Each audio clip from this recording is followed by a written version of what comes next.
Bahar Wekingê bibînim wan çavên te yên xezalî, di rengê lîlavekî spî de, wekingê were bihar carekî din, di sînga axa sar de, wekingê vekin kulîlk, çend sal dûr û dirêj derbas bûn û çûn bê te.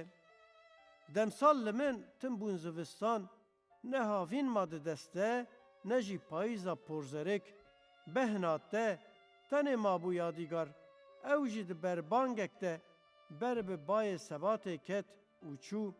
Loma ez bûm evdal û bi çolan ketim, ez bûm kêm, nîvcomam û her roj berçeyekî xwe wenda dikim.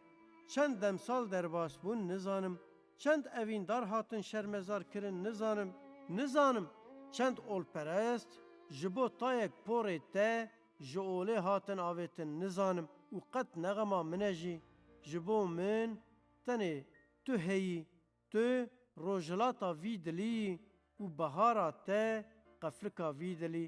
Were, were carekî din veke divê berbangê de jiyanê li min bike bahar.